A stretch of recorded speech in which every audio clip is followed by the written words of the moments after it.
sekali tidak. Tidak ada yang bisa membuat seseorang hidup kekal selama-lamanya di dunia. Tidak dengan harta, tidak dengan jabatan. Orang yang paling kaya itu adalah Qarun.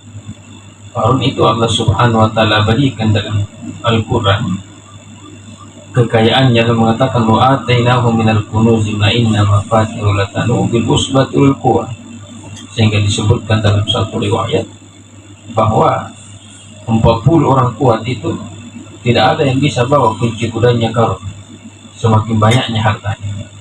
Tapi apakah harta yang dimiliki oleh Qarun yang begitu banyak menghalangi dia dari kematian? Tidak. Qarun juga sudah meninggal. Bahkan Allah mengatakan fahasabna bihi wa bidarihi al-ardh, dan kami tenggelamkan Qarun bersama dengan harta yang dia miliki ke dalam surga. Artinya bahwa tidak ada sesuatu yang bisa menghalangi kita dari kematian. Makanya Rasulullah SAW di antara pesan yang disampaikan kepada umatnya ketika salah seorang datang bertanya kepadanya dan mengatakan, ya Rasulullah, mata sa'atu, ya Rasulullah, kapan datang hari kiamat? Ya, kalau kita kapan kita meninggal? Mata sa'atu ya Rasulullah, maka Rasulullah SAW mengatakan, wa maza addantalaha, apa yang kau sudah persiapkan untuk menghadapi kematian? Jadi seakan-akan pesannya Rasulullah SAW ingin mengatakan kepada kita, oh, persoalan kapan datangnya hari kiamat, kapan mati, itu adalah haknya Allah Subhanahu wa taala, tidak ada yang tahu. Ya, yang menjadi persoalan bagi kita sebenarnya, andaikan Allah kiamatkan pekan depan, andaikan Allah Subhanahu wa taala kiamatkan dunia ini bulan depan, seberapa banyak amal saleh yang kita sudah kerjakan? Ya, sudah cukupkah bekal yang kita persiapkan untuk kita bawa menghadap kepada Allah Subhanahu wa taala? Itu yang perlu kita pikirkan.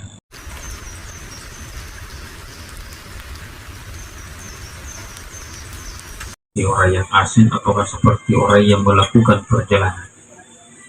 Ya, karena memang kematian itu adalah sesuatu hal yang pasti.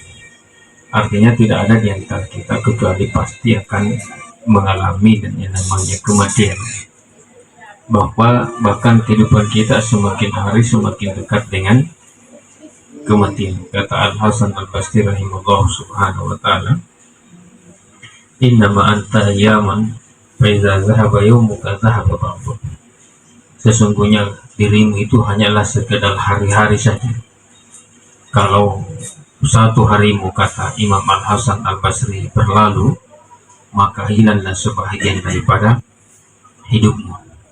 Beliau juga mengatakan bahwa seseorang itu semenjak lahir dan keluar dari perut orang tuanya, ibunya, maka sejak itu dia sudah membelakangi dunia dan menghadap ke akhirat.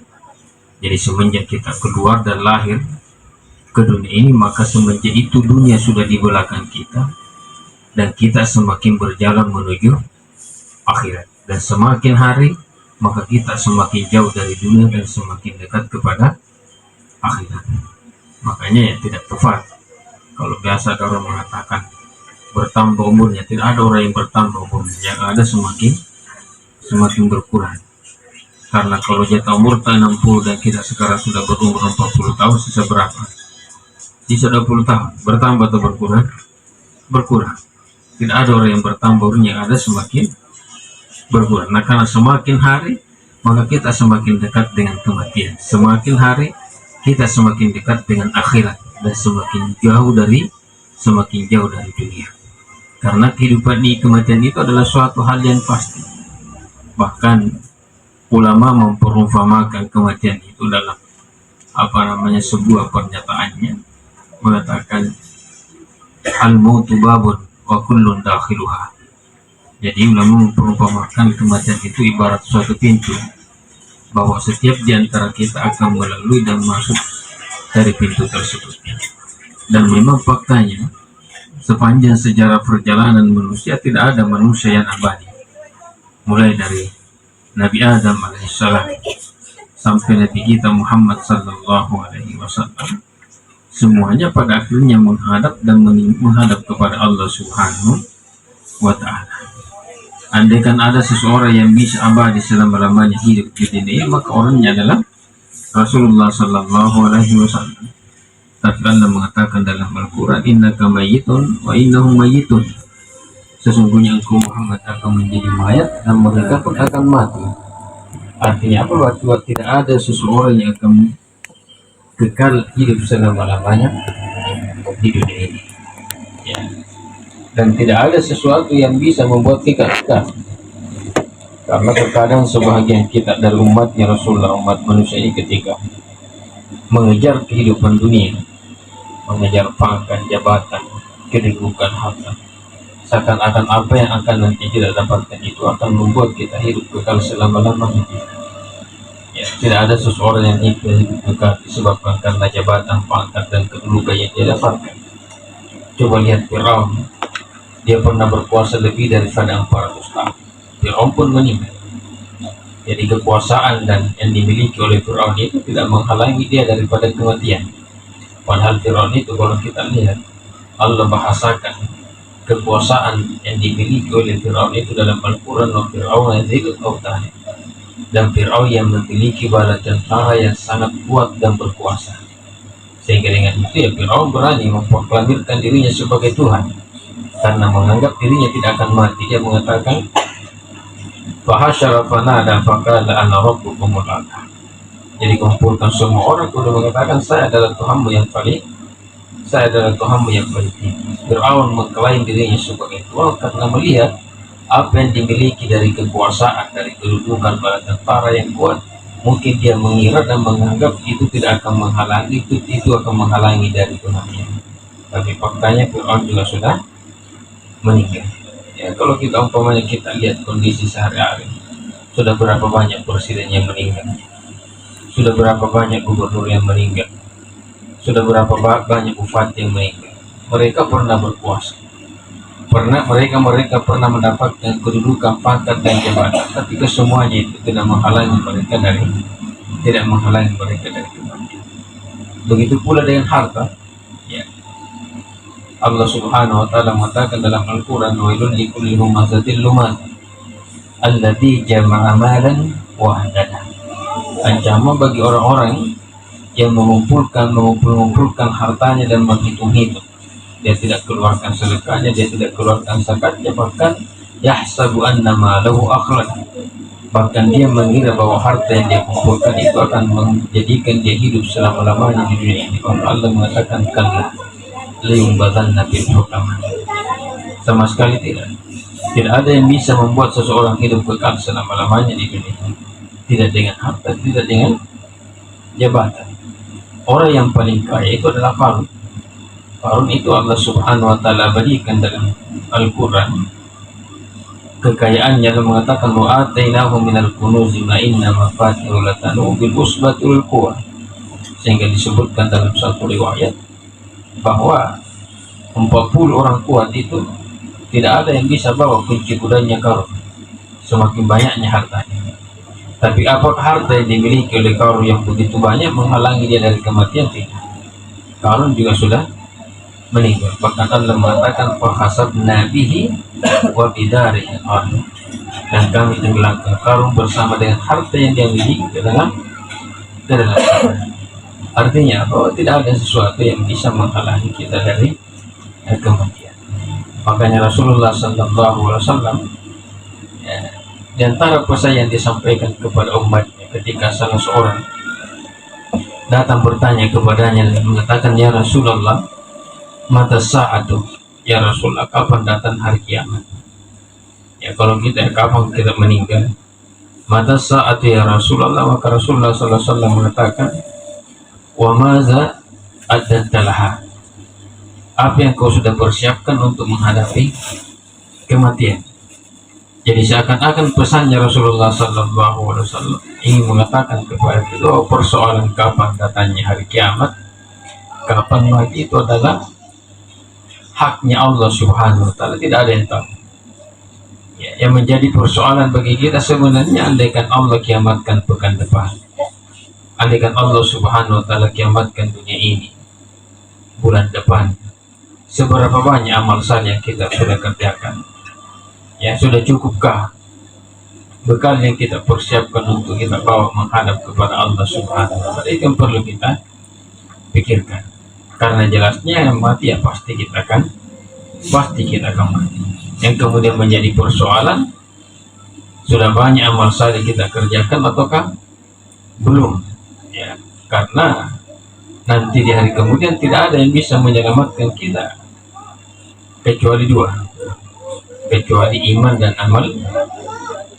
amal saleh. Itu yang perlu kita perbaiki. Makanya Al-Fudail ibn Iyad rahimahullah subhanahu wa ta'ala itu pernah ketemu dengan seseorang dan dia mengatakan, bertanya, kamu umur berapa? Katanya umurmu. Maka orang tersebut mengatakan, situna saya katanya sudah berumur 60 tahun. Maka Al-Fudail rahimahullah subhanahu wa ta'ala berkata, mundu sitina sanatin tusiru ilallah yushab antab. Sejak kamu katanya balik atau semenjak kamu lahir melakukan perjalanan menuju ke Allah sampai berumur 60 tahun, berarti sebentar lagi kamu akan sampai. Apa makna dari perkataan Al-Fudail ibn Iyad, sebentar lagi kamu akan sampai? Sebentar lagi kamu katanya kamu meninggal. Karena memang Rasulullah sallallahu alaihi wasallam mengatakan dalam hadisnya, A'mar ummati ma baina sittina wa sab'in. Pada umumnya umurnya umatku antara 60 dan 70. Wa qalla man tajawaza dzalik. Sedikit orang yang bisa melewati angka 70 umurnya. Ya, pokoknya dalam 10 orang bisa ada satu orang yang bisa sampai 70. Dan lebih sedikit lagi yang bisa melewati angka 80, lebih sedikit lagi yang bisa melewati angka 90 dan 100. Ya. Maka orang itu tadi mengatakan inna lillahi wa inna ilaihi raji'un. Maka Al-Fudail ibn Iyad rahimahullah subhanahu wa ta'ala mengatakan, hal ta'arifu maknaha? Apakah engkau mengerti dan paham apa itu artinya inna lillahi wa inna ilaihi raji'un, yang mungkin sering kita ucapkan ketika kita mendengarkan ada orang yang meninggal, kita mengucapkan inna lillahi wa inna ilaihi raji'un. Maka orang tersebut mengatakan, saya tidak paham apa makna inna lillahi wa inna ilaihi raji'un. Maka Al-Fudail ibn Iyad rahimahullah mengatakan, man alima annahu abdulillah alima annahu raji'un ilaihi. Bahwa siapa yang meyakini bahwa dirinya adalah hamba Allah, maka dia harus meyakini bahwa suatu saat nanti kita akan kembali kepada Allah. Tidak ada kita kecuali akan kembali. Allah mengatakan, kullu nafsin za'iqatul maut wa nabluukum bisyarri wal khairi fitnah wa ilaina turja'un. Dan kepada kamilah, kata Allah subhanahu wa ta'ala, kalian akan kembali. Wa man alima annahu raji'un ilaihi, dan barang siapa yang meyakini bahwa suatu saat nanti dia akan kembali kepada Allah, alima annahu waqifun baina yadayhi. Maka satu hal yang harus kita yakini bahwa suatu saat nanti kita akan berdiri di depan Allah subhanahu wa ta'ala. Ya, satu pun di antara kita tidak akan pernah lepas dan lulus. Semuanya akan berdiri di depan Allah subhanahu wa ta'ala. Dan berdirinya kita di depan Allah subhanahu wa ta'ala nanti di hari kemudian ya untuk mempertanggungjawabkan apa yang pernah kita lakukan di dunia. Karena nanti di hari kemudian itu tidak ada pertanggungjawaban kolektif. Ini yang harus diingat, tidak ada pertanggungjawaban kolektif nanti dari kemudian. Tidak ada mengatakan ketika ditanya, saya ini kan orangnya Muhammadiyah, nanti pasti ketuanya Muhammadiyah atau yang mendirikan Muhammadiyah yang akan bertanggung jawab tentang saya. Tidak ada mengatakan, saya ini kan orangnya NU, nanti pendirinya atau ketuanya Muhammadiyah yang akan bertanggung jawab. Tidak ada. Masing-masing di antara kita akan mempertanggungjawabkan apa yang pernah kita lakukan. Allah subhanahu wa ta'ala mengatakan di surah Maryam, wa kulluhum atihi yaumal qiyamati fardah. Setiap di antara mereka akan datang menghadap kepada Allah farda, sendiri-sendiri. Kita tidak ditemani lagi oleh istri, kita tidak ditemani lagi oleh suami, kita tidak ditemani lagi saudara, bapak atau ibu, tidak. Kita datang sendiri menghadap kepada Allah subhanahu wa ta'ala. Dan Al-Fudail ibn Iyad mengatakan, wa man alima annahu waqifun baina yadayhi, dan barang siapa yang meyakini bahwa suatu saat nanti dia akan berdiri di depan Allah subhanahu wa ta'ala,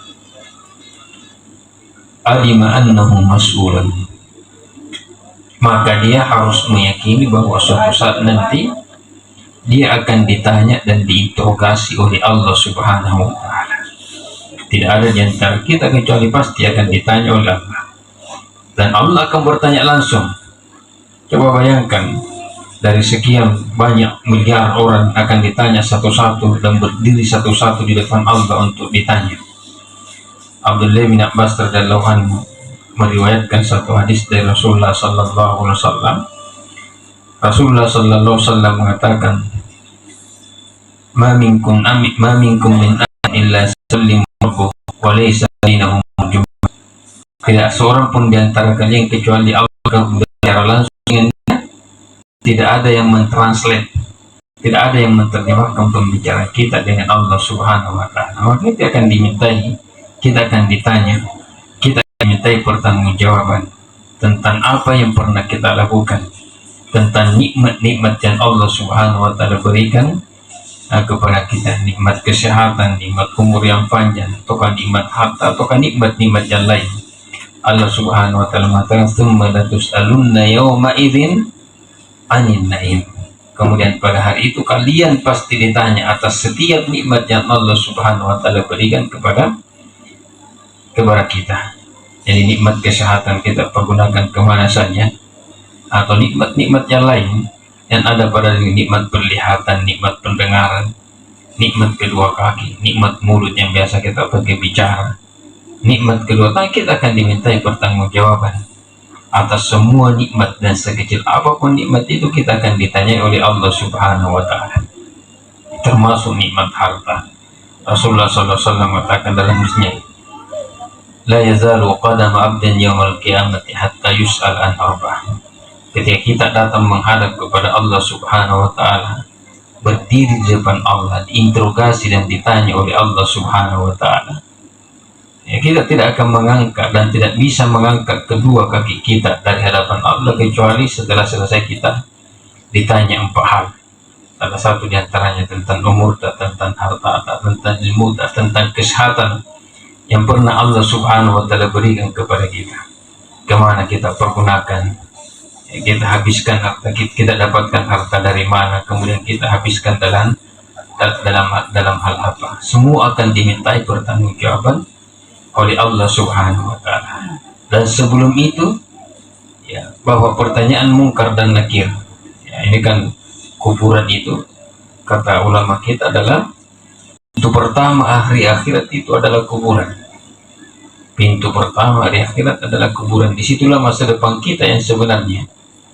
Ya, masa depan kita yang sebenarnya itu ketika kita pertama kali kita dimasukkan di liang lahat, itulah masa depan kita yang sebenarnya yang perlu kita persiapkan bekal.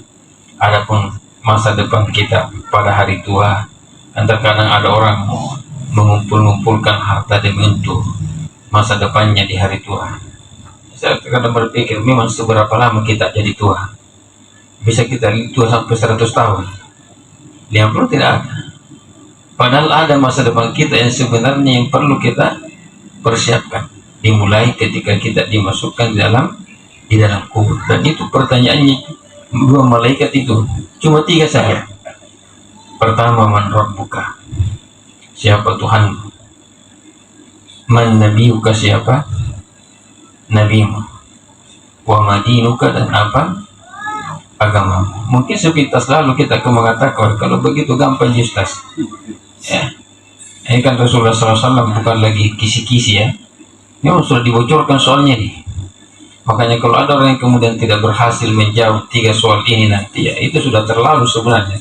1400 tahun yang lalu, bahkan masih SDG sudah ditahu itu. Sudah sering didengar itu pertanyaan, man rabbuka, man nabinuka, madinuka, ya, apa agamamu.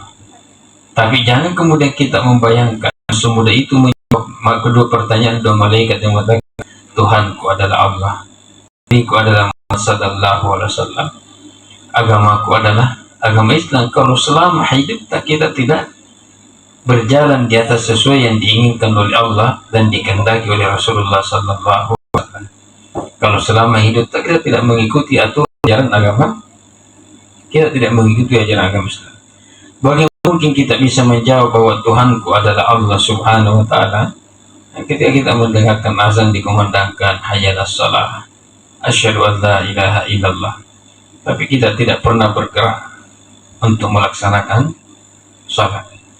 Begitu pula wa asyhadu anna Muhammadar Rasulullah. Bagaimana mungkin kita bisa mengatakan bahwa Muhammad adalah nabiku sementara tuntunannya Rasulullah sallallahu alaihi wasallam kita abaikan.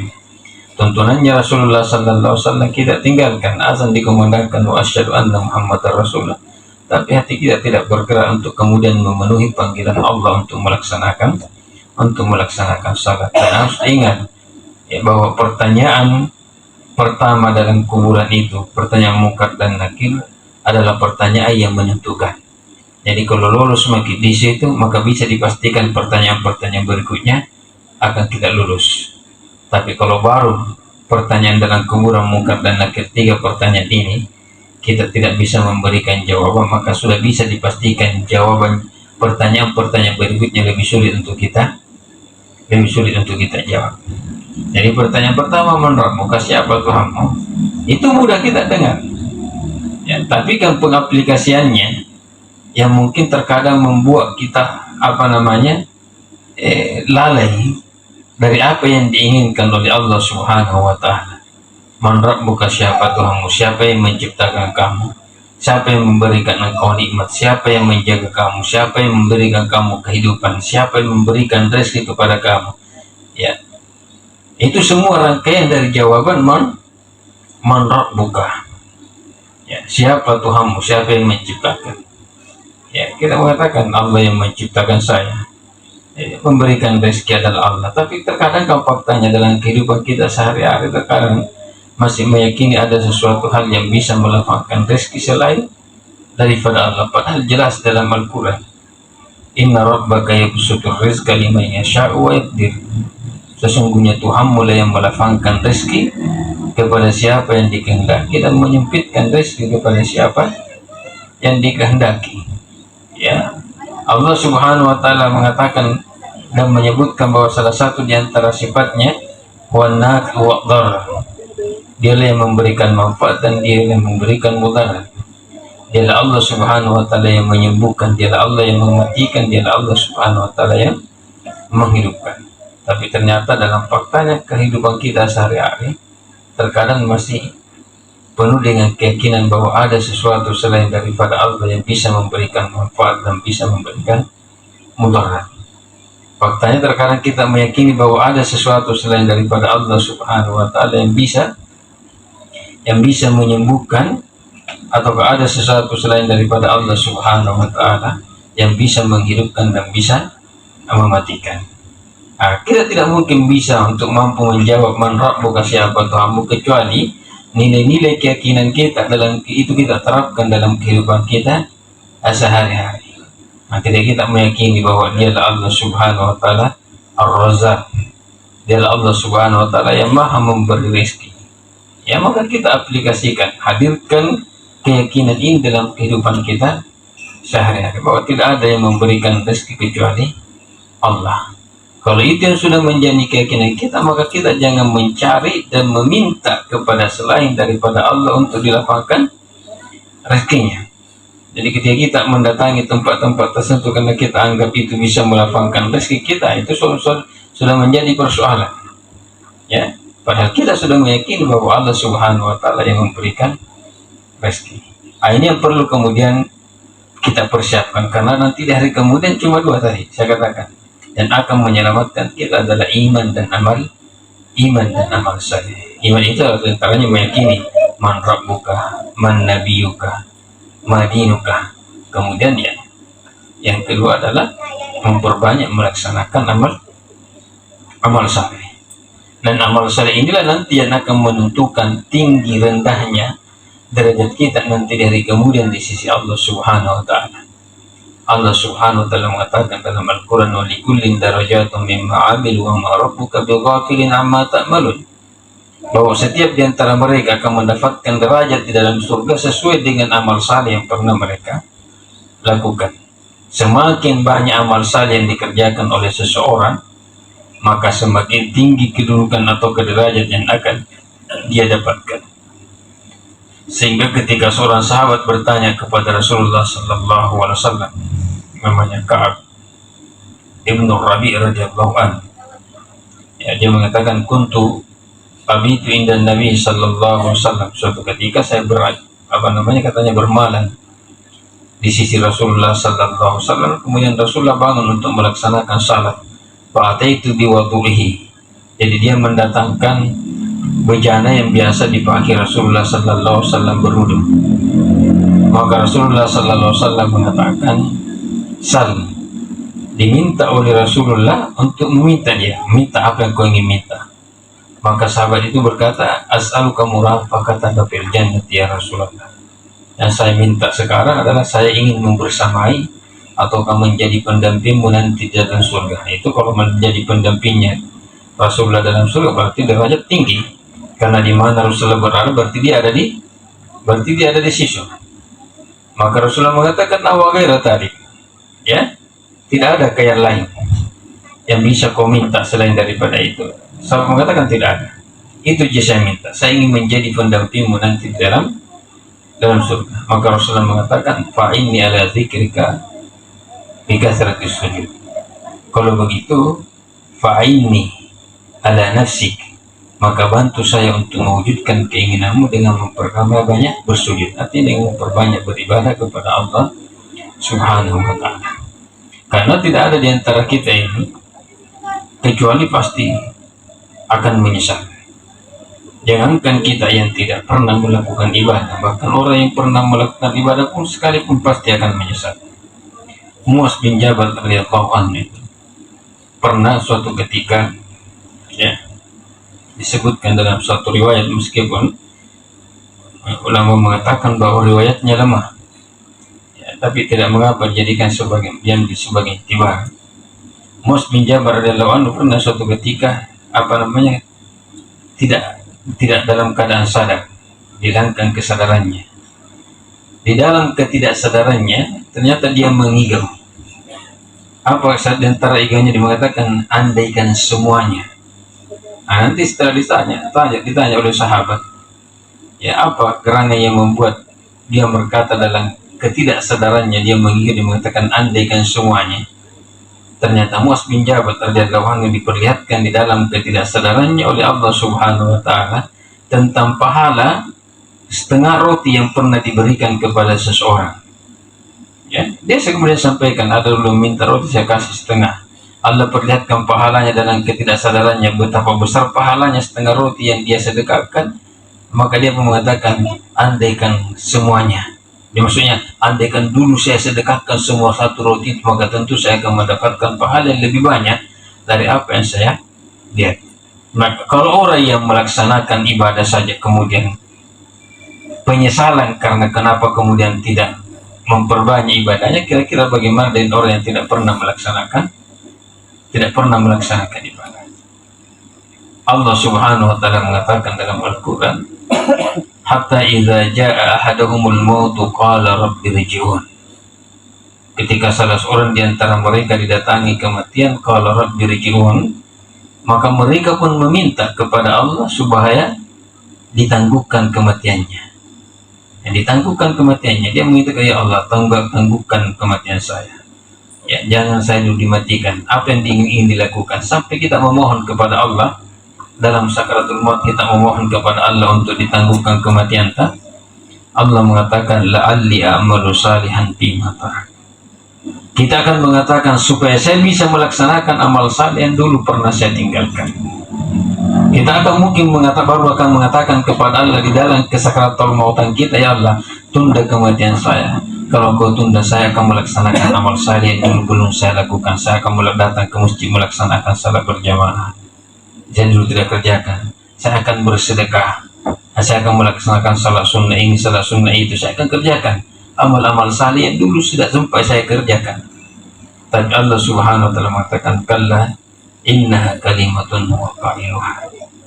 Bahkan orang-orang yang nanti dari kemudian ditentukan oleh Allah Subhanahu wa ta'ala masuk ke dalam neraka, maka mereka pun akan berteriak di dalam neraka supaya dikembalikan ke dunia untuk melaksanakan amal saleh. Allah mengatakan dalam Al-Quran, wa hum yastarikhuna fiha rabbana akhrijna na'mal salihan ghairal ladzi kunna na'mal. Dan mereka berteriak dari dalam neraka, rabbana akhrijna, ya Allah keluarkan kami dari neraka, kembalikan kami di dunia. Apa yang dia ingin dilakukan? Mereka mengatakan na'mal salihan ghairal ladzi kunna na'mal, kami ingin melaksanakan amal saleh yang dulu kami tidak kerjakan. Tapi apa jawaban Allah Subhanahu wa taala? Awalan nu'ammirkum ma yatazakkaru man tazakkar wa ja'akumun nadhir.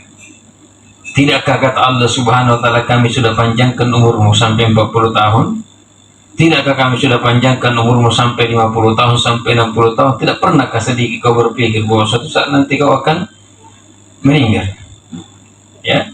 Wa ja'akumun nadhir, dan sudah datang peringatan kepada kamu. Di antara penjelasan ulama tentang peringatan yang dimaksud di situ adalah rambut putih yang berubah. Itu sudah peringatan dari Allah Subhanahu wa taala. Sudah peringatan dari Allah. Sudah datang peringatan bahwa sekarang ini sudah dekat dengan kematian. Tidak pernah kau berpikir bahwa suatu saat nanti kau akan meninggal. Kenapa nanti setelah meninggal, setelah masuk dalam neraka kemudian menyesal? Dan pasti kita akan menyesal. Allah mengatakan dalam Al-Quran, waji'a yawma idzin bi jahannam yawma idzin yatadzakkarul insanu fa anna lahu dzikra. Waji'a yawma idzin, pada hari itu kata Allah Subhanahu wa taala, neraka itu didatangkan, diperlihatkan betapa dahsyatnya neraka ciptaan Allah Subhanahu wa taala untuk menggurun dan menyiksa orang-orang yang banyak melakukan kemaksiatan dan tidak pernah melakukan amal saleh. Waji'a yawma idzin bi jahannam. Ketika kita lihat apa yang terjadi, yauma idzin yatadzakkarul insan, pada hari itu baru kita semua menyesal. Tapi Allah mengatakan wa anna lahu dzikra. Tapi tidak ada gunanya penyesalan, karena tidak mungkin kita dikembalikan ke dunia untuk melaksanakan amal. Tidak mungkin kita dikembalikan ke dunia untuk melaksanakan amal saleh. Maka jemaah sekalian yang insyaallah dirahmati Allah Subhanahu wa taala, alhamdulillah kita masih diberikan umur yang panjang oleh Allah. Kemarin kita dipertemukan dengan bulan suci Ramadan. Itu nikmatnya sangat besar. Ya, orang-orang yang sudah meninggal itu, ya, orang-orang yang sudah meninggal, andaikan dikatakan kepada mereka berkeinginanlah, maka mereka akan mengatakan yatamannuna yauman min Ramadan. Maka mereka cuma berkeinginan supaya dihidupkan saja satu hari di bulan Ramadan. Dan kita alhamdulillah, nikmat Allah berikan, nikmat besar yang Allah berikan kepada kita, terkadang kita sia-siakan.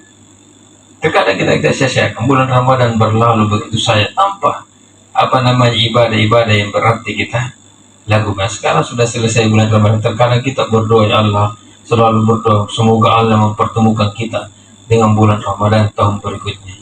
Nanti di bulan Rajab sudah doanya kepada Allah, Allahumma barik lana fi Rajab wa fi Sya'ban.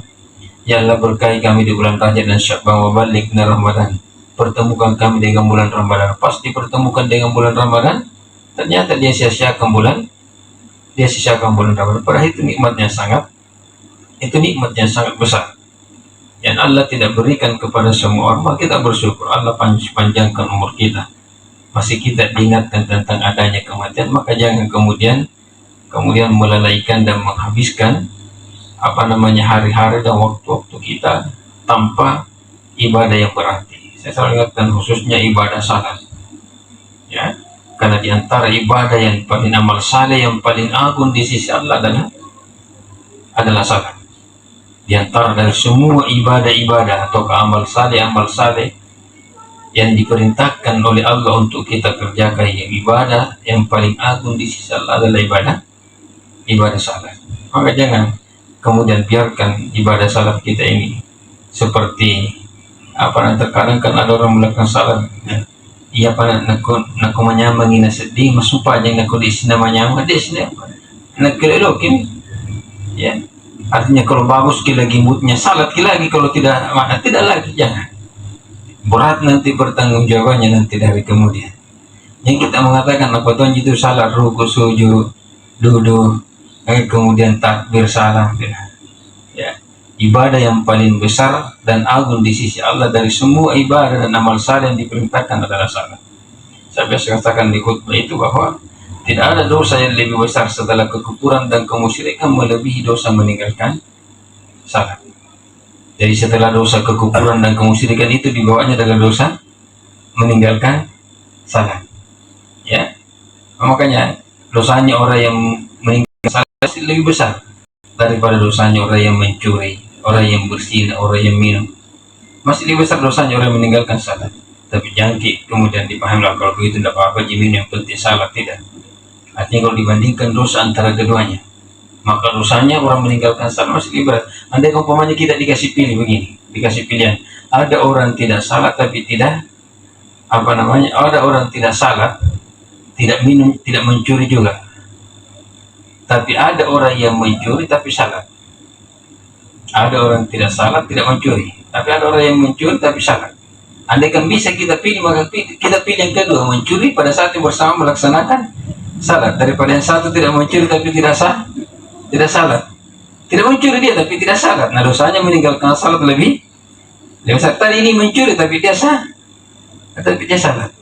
Anda kita mau dikasih pilihan, tapi ini kan bukan pilihan, karena segala yang dilarang oleh Allah Subhanahu wa Ta'ala harus kita tinggalkan, yang diperintahkan harus kita kerjakan. Maka alhamdulillah Allah masih berikan kita umur yang panjang. Allah pertemuan kita dengan bulan suci Ramadan telah lewat kemarin, kita masuk di bulan Syawal. Allah masih berikan kita kesempatan untuk hidup, saatnya untuk merubah kebiasaan di bulan Ramadan kemarin, memperbanyak ibadah yang harus, khususnya salat 5 waktu tahan, ya, khususnya salat 5 waktu, karena itu yang paling berat nanti. Bahkan Allah mengatakan awwalu ma yuhasabu alaihi al-abdu yaumal qiyamati as-salat. Nanti dari kemudian ibadah yang paling pertama diperiksa adalah salat. Ya, fa in saluhat faqad aflaha wa anja.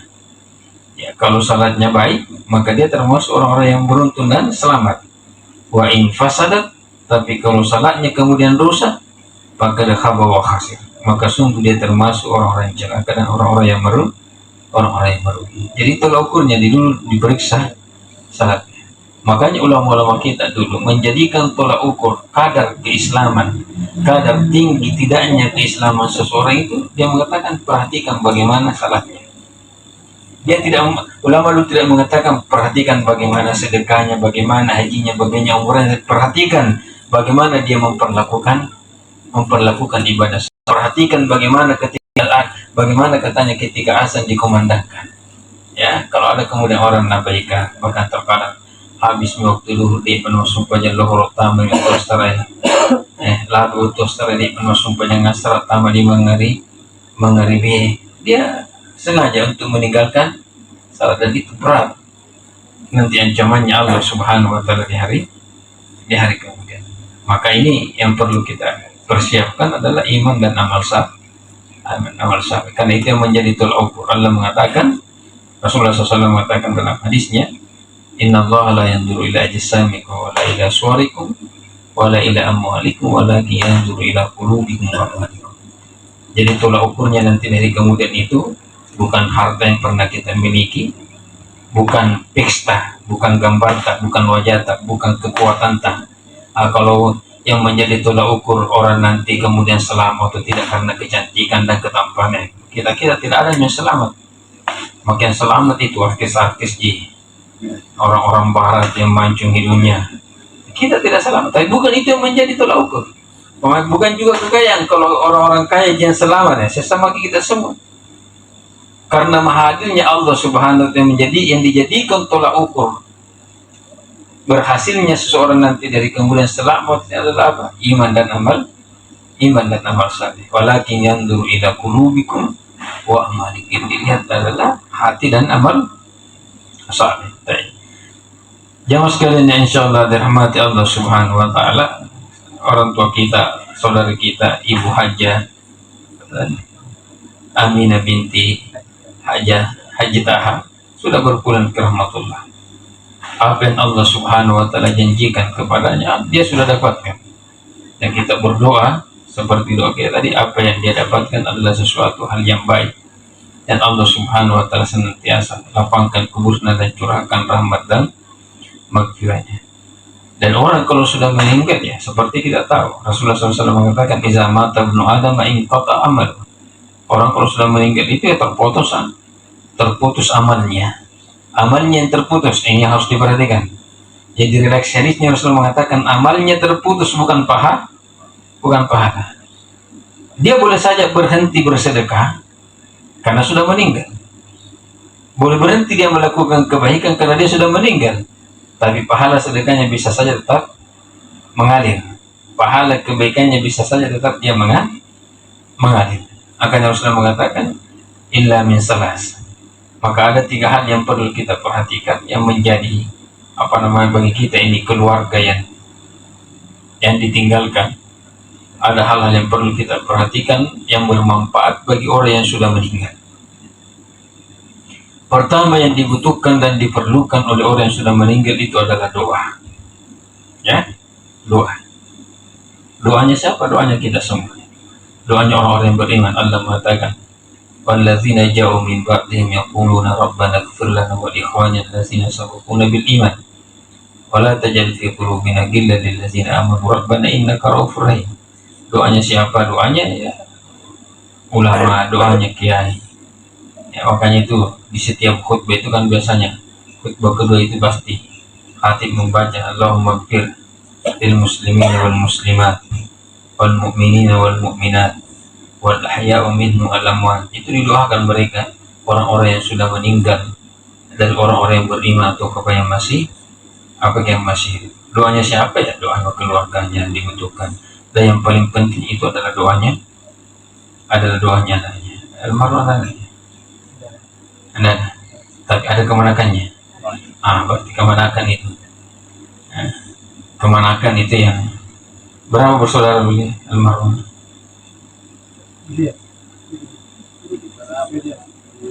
7 bersaudara. Yang lain saudaranya ada semua anaknya. Berarti anaknya itu termasuk anak. Ya, itu kalau orang tidak ada anaknya, berarti ya, anaknya saudaranya sebagai kemanakan artinya. Itulah anaknya. Ya, itulah kewajiban. Makanya kalau Rasulullah SAW itu adalah hadisnya orang yang paling berhak untuk kita perlakukan baik setelah meninggalnya orang tua itu adalah saudaranya, pokoknya tante, saudarinya ibu atau saudarinya bapak. Itu orang yang paling berhak untuk kita perlakukan dengan baik adalah saudarinya ibu atau saudarinya bapak. Kalau keduanya sudah meninggal, maka mereka inilah sebagai anaknya yang semestinya selalu mendoakan.